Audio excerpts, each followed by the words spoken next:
Women.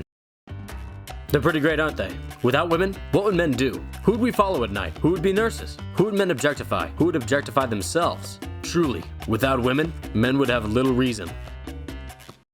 But if women are so great, then why has Hollywood misrepresented them so blatantly? When I was growing up watching movies and playing video games, there wasn't much issue with women. As I got older, for some reason, something changed. The women got boring. Now some of you might be thinking about turning off the video saying, "Oh, this guy loves Andrew Tate. Oh, this guy loves Sneako Chair." No. When I was younger, I liked Andrew Tate for about 10 seconds when he said, "Pick yourself up by your bootstraps and be a man." Pretty much everything he said after that was absolute garbage and I thought it was disgusting.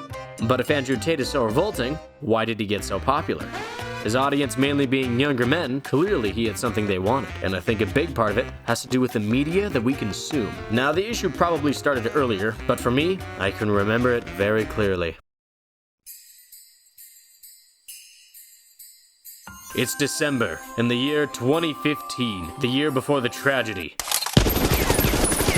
As the snow was falling, I went to the movie theaters. And what was there? Star Wars, Episode 7, The Force Awakens. The first Star Wars movie to come out in over a decade. Everyone was excited. I was excited. You were excited. Harambe was excited. This was going to be one of the greatest movies of all time. And you know what? I liked it. In fact, I loved it. But when I started analyzing the movie afterwards, issues started popping up.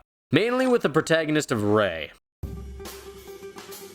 Starting off on the desert planet of Jakku, we see Rey get attacked by a gang of men, and our strong male friend here, Finn, runs to her aid. But before he gets there, Rey easily defeats all the evil villains.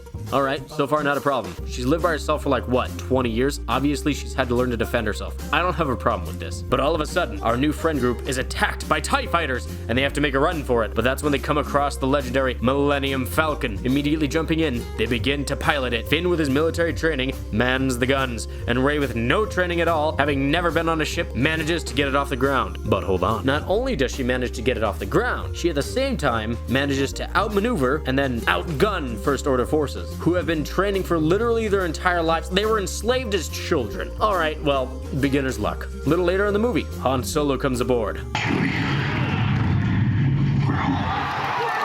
They try to hide, but are discovered by Han and Chewbacca. Unfortunately, not shooting Rey in the face, they decide to team up. But oh no, something's wrong with the hyperdrive. Han Solo panics. This is his ship, but he doesn't know what to do.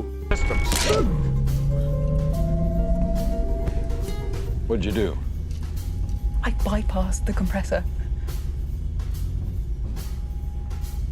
Oh, wait, never mind. Rey just happened to know where to look to find a random piece of unlabeled hardware so she could pull it out and save the hyperdrive. We're all good. Fast forward through the movie. Oh no, Rey's been tied up by the First Order. Whatever will she do? Ha, idiot. Obviously, she uses the Force to get out. I don't care if Luke Skywalker had to train for literal months with a Jedi Grand Master in a swamp just to barely lift a rock. She's Rey. A few scenes later, ending up in the Force with Kylo Ren, Finn and Rey must fight. Finn, not being a Force user, immediately gets got. Rey, being the luckiest Force user on the planet, fights a highly trained Sith in lightsaber combat and somehow manages to get the best of him, despite her never having used a lightsaber prior to this. It was after this movie I started to hear the term Mary Sue. The definition meaning, quote, a fictional character, usually female, who is seen as too perfect and almost boring for lack of flaws, end quote. It was also at this time I started to see people call other people who criticize this movie sexist. Another issue is that it didn't just happen in this movie, but in all Star Wars movies going forward. Rey just seemed to do everything perfect. She never really did anything wrong. One example where I think she actually did something wrong is when she accidentally used one of the strongest force powers ever known without training and thought she killed Chewbacca. Regardless of it all, if you criticized her, you were sexist. You might be saying to yourself, well, yeah, that's just Star Wars. But it's not. A huge one that came to my attention when it did was Captain Marvel. So, Captain Marvel is known by pretty much nobody. Iron Man? That's Iron Man. Thor? Everyone knows Thor. Captain Marvel? Apart from people who read the comics, nobody really knew who this was. But alright, you know what? I'm open to it. Let's give it a chance. But when you watch the movie, all you see is an arrogant woman who doesn't need help from anyone, is a strong girl boss, and is just way too overpowered. And there's no flaw to her power. It doesn't shorten her lifespan. It doesn't make her burn with uncontrollable rage. She just goes Super Saiyan, then flies through everything. It's kind of like it's supersonic. She's just supersonic.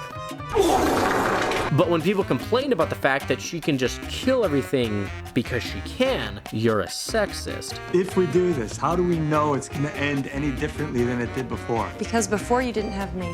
Not only in her own movie is she overpowered, but in Avengers Endgame, they had to exclude her for most of the movie because she would have just beaten everything by herself. But she does come at the end of the movie and pretty much beats everything by herself. There was an audible groan in the movie theater when during this epic battle scene, Captain Marvel just flies into Thanos' ship, blows it up, goes to the ground, and then starts killing everything. Why are we here? Why do we have to be here? It's like Superman and Batman, why are you friends? She would have beat Thanos, but God bless us, we were given the greatest scene I've ever witnessed in a Marvel film, where Thanos gave her the Bulma treatment by decking her in the face. But what else has been going on recently? Well, I remember when the Charlie's Angels movie came out. An article was written, "Straight white men, this movie is not for you." Alright? Kinda racist, but whatever, your opinion. Then when the movie came out, an article was written, "Why do straight white men refuse to watch Charlie's Angels?" They want you to feel bad, but at the same time, they do need your money. Keep in mind, I can only find remnants of this on Reddit post 5 years later, so take it with a grain of salt. She-Hulk came out not too long ago, both a constant bombardment of degrading men, her being this strong independent woman that didn't need no man, and the plot just being utterly cringy and bad. Not many people watched it. And guess what? You're sexist. Oh yeah, and don't forget Miss Robot Arm Cripple Lady from the Battlefield 5 trailer. And it's not that this idea of a strong woman is bad, but it's the constant reminder of women trying to prove they're better than men that's annoying. This is why Andrew Tate and others like him have an audience. If I wasn't raised the way I was, and I didn't learn to critically think at a young age, I would absolutely follow Andrew Tate. In a world where media is constantly putting men down, he's a voice in the darkness. Now I don't agree with him. A lot of what he espouses and lives for, I think is a bad way of life. But if you're drowning in an ocean, and the only person reaching out a hand to save you is the devil, a lot of people are going to take that hand. As shows, video games, and movies have become more politicized to the left, people have been driven more to the right. When men are constantly being told, "You're evil, and you're useless," but then this guy comes around and is like, "You can do it," and he has hundreds of millions of dollars, all the women he could want, and all the cars he could want, and he says you can do it? Well, hell, the alternative is, I'm an evil man, so why not? Again, I don't agree with Andrew Tate, but boys are young and impressionable. When you're a boy, the only thing you want to think about is girls and money. Andrew Tate has both aplenty. I don't think the pursuit of money and women is a good way to live life, but I acknowledge that most teenage boys want that lifestyle. We've got one side of the spectrum leaning really hard to the left, and then you've got the other side of the spectrum leaning really hard to the right. And then there's the rest of us, a majority of us, sitting in the middle, wondering when our shows are going to become good again. One side of the argument says, we're sexist, and that's why we don't like the movies, shows, and games. The other side is so entrenched in their beliefs, every time they see a black woman, they get enraged. And what I've come to realize is that the question isn't, what is the problem with women? The question is, why aren't women being represented as people? Women aren't seen as women anymore in media. They're seen as a tool to be used for a statement and to drive an agenda. If you have a woman, well, she's got to be stronger than everyone. If you have a woman, well, she can't have any flaws. We can't show weakness in women. Oh, this male character can do this? Well, this female character can do it better. Women have gone from a unique, distinct kind of people to a tool to be used against them. And it is horribly degrading, not only to women, but to the media in which they are used. There used to be all kinds of strong women in movies and games. Princess Leia is the leader of a rebellion with little hope of surviving, and yet she gives it everything she has, with intelligence, strategy, and hope. But that's the thing. Princess Leia starts out very arrogant, but over time, she becomes more compassionate. But even so, as a strong military leader, she doesn't 1v1 Darth Vader. She never whips out a gun and outshoots Boba Fett. She has strengths, but she also has weaknesses. Cortana from Halo, literally 50% of the main character. Without Cortana, Halo is a lot less interesting. You have Master Chief, this strong, burly beast of a man who nobody can stop, but he's also depressed. He's lonely. He doesn't have anyone. Nobody can relate to him, except Cortana. In the absence of being able to relate to anyone, he relates perfectly with her. They complement each other. He's the warrior. He can use guns. He's strong. He's fast. He's brave. But without Cortana, he won't know what's going on. He won't have any clue where to go. He won't be able to hack the enemy computers. He won't be able to utilize his suit properly. But then we have Cortana. As smart as anything could be, she can decode anything, get through any mainframe, hack any weaponry. She's the brightest and most charming female in the entire franchise. But she's limited. She's just in a chip, so you could snap her in half. They are both outrageously strong in their own ways, and they perfectly complement each other. One isn't better than the other. They were made for each other. And like I said, Master Chief isn't perfect. He's flawed. He's depressed. He gets lonely. Cortana isn't perfect either. She loves John. She wants to be with him, but she gets cocky sometimes. And due to her age as an AI, she starts going rampant. She starts losing her mind. She loses herself, and she begins to collapse. Her mind begins to break. As she pleads with John to save her, it's not a knight in shining armor moment, because John doesn't save her. He can't, because he doesn't know how. Despite his desperation to delay the inevitable, in the end, she saves him, shielding John from a nuclear blast and dying in the process. And with the loss of his best friend, John loses part of himself, and he becomes even more broken. He becomes a machine.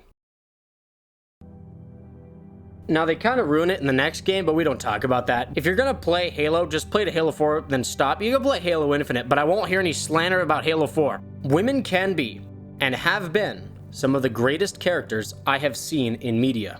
I grew up playing Telltale: The Walking Dead, and Clementine is one of my favorite characters. Walking Dead Season 2 is an amazing game. If you don't like movie games, totally get it, but the story itself, mwah, loved it. Clementine is a child forced into adulthood lest she dies to the hurtful zombified world around her. She struggles with it, and that's what makes the journey so great. But then the question is, why do we love these characters, and why do we despise those ones? It's because these ones are perfect. They're pure. They're not human. Because the idea that a woman could be flawed, it's sexist. And they forget the fact that women are still human, and all humans are flawed. Here's my pitch for a female hero. Let's say they want to make a movie about a live-action Spider-Woman or a Spider-Girl. I don't care. Whatever way Tom Holland's Spider-Man can have a female sidekick.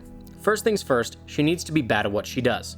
People, not just men, but people, are really tired of the Mary Sue shtick. So, first things first. She needs to have flaws. A big one is when she discovers her powers. She can be arrogant. She can be really arrogant. That's fine, but she also needs to be humbled by Spider-Man. If she's immediately stronger or better than Spider-Man, you've lost the audience. If she is arrogant over time as she learns about her powers, she becomes more humble. She becomes less arrogant. She becomes stronger, but she can't be stronger than Spider-Man. He's Spider-Man. But what she can have is a power apart from Spider-Man, a power separate from him that distinguishes her as unique. Maybe like the Tobey Maguire version of Spider-Man. This version actually produces her own webs, so she becomes hyper-utilized in web techniques and web usage. But Tom Holland still excels in many of the basic areas like strength and speed. Example, she's able to web an enemy to the ground, Tom Holland's able to throw a bus at them. Another thing is that she has to have respect for her peers and superiors. Of course, this is a very strict version of a character, but I'm giving an example of what I think would work. Even when Tom Holland's Spider-Man was talking back to Iron Man, thinking he wasn't in the suit, as soon as Iron Man came out, he felt fear. He stepped back. His face was in shock, because that's his teacher. This new female Spider-Woman,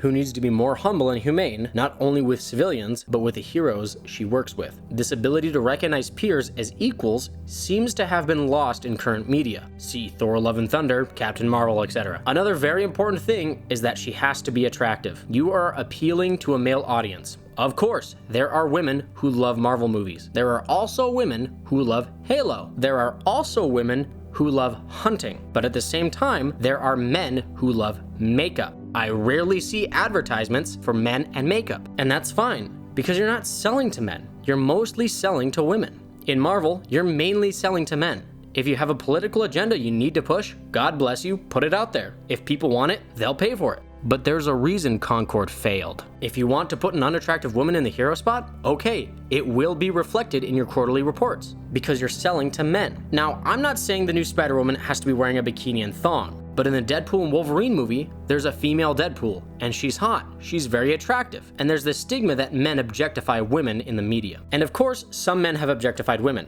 Some women have objectified themselves. I'm not going to defend either camp in any way, but have you seen the things women say about Henry Cavill? I would let Henry Cavill split me in half. I'm just going to say it.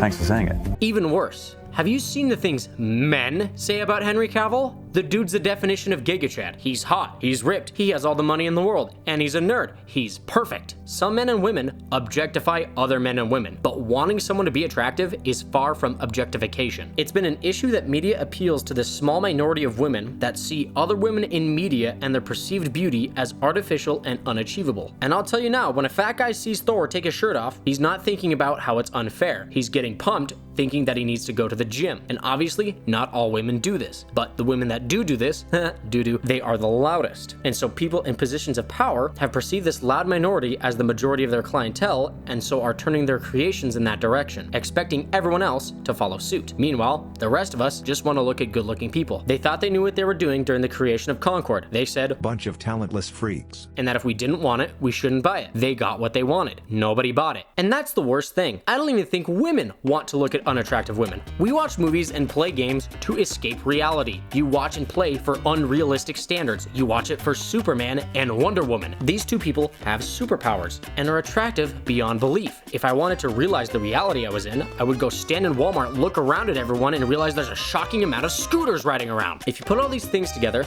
you would have a likable, good, humanized character. And I realized as I was writing this person already exists. His name is Miles Morales. My name is Miles Morales. And everything I said correlates exactly with him, and I didn't realize it until halfway through this script. The only difference is that he's a man, and everyone loves Miles. He's great and he's funny. I'm not a Spider-Man guy, but the second Spider-Verse movie was amazing. Highly recommend it even if you're not a Marvel or Spider-Man fan. The way he leaps off of rooftops and flips backwards to face the camera before falling into a headfirst dive is just full of the exaggerated swagger of a black teen. And I feel bad for people who watch Marvel and Star Wars. It seems like they've both been struggling and have gotten caught up in civil wars about what should be made. The creators of The Acolyte want to espouse an agenda and call their audience racist and sexist when they complain. Here's what the audience is saying. So Anakin was a once-in-a-lifetime birth because he was born from the Force. He was the chosen one, so how come before him these two girls who were born from a coven of lesbian witches were also born from the Force, but it's not called the Force, it's called the Weave, so Anakin isn't special. He's not the only one born from the Force, and these two kids who were born have not been talked about in any other series since then, and you've also got the part where the leader says the Weave is not a weapon and then immediately uses it as a weapon. The issue with these ideas is not the fact that they are lesbians. It's not the fact that they are women. It's not the fact that they are black. It's that they have no respect for any of the pre-established lore of the series, and they ignore the lore purely to push an agenda. People would be just as mad if some random white guy took the place of the main characters in The Acolyte and his name was Bananakin Skyrunner. Look at Star Wars The Clone Wars, one of the best shows ever created in my opinion. It's hard and it's gritty, it's men blowing each other up. You're fighting for freedom and there's a bunch of female Jedis running everywhere. Heck, even Padme puts down some droids. So when someone butts in and says, well, there's no lesbian women, so what? I'm watching make-believe soldiers blow each other up. I don't care. The closest thing we get to a sexual interaction is Anakin giving Padme a look and maybe holding hands. It's not about your sexual orientation or what kind of friction you prefer. Imagine if a squad of clones walked up to Anakin and the clones were like, General, we're here to fight. Glad to have you. What's your name, soldier? Actually, I'm gender neutral. Bro, I'm trying to watch fictional characters beat each other up with light sticks. Go away. If you want to make something with that stuff in it, fine. But don't come to us. Take our intellectual property that we love and then turn it into what you want it to be. I don't know what happened. I was joking. I did not think they would actually do it. I made this 17 hours before this post came out. 17 hours. What happened? I put this in to show the absolute absurdity if they actually did it. Less than a day.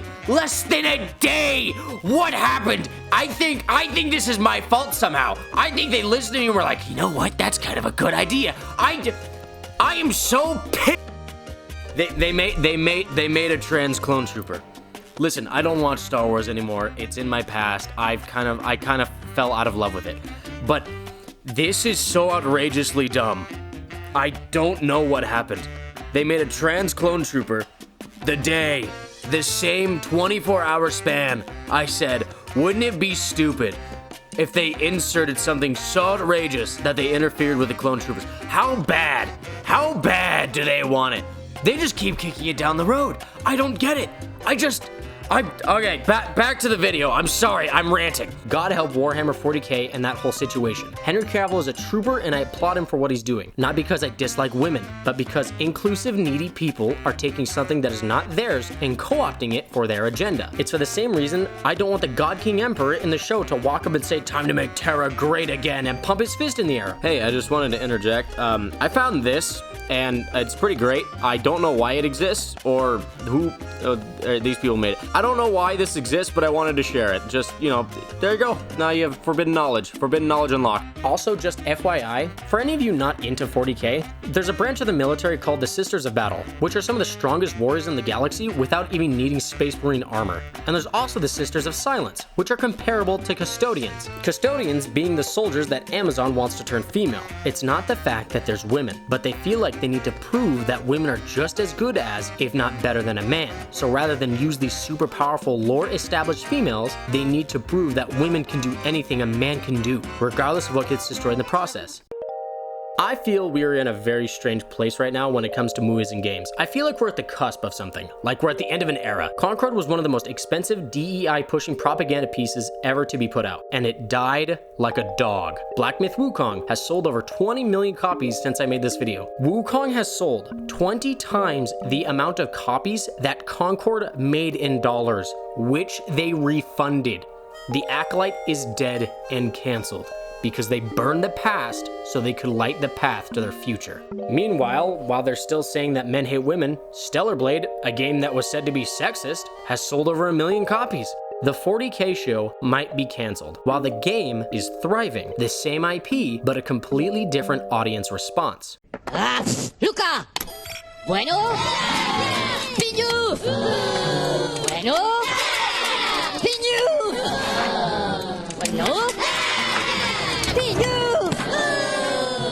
The problem isn't women. It's the companies that use them like tools.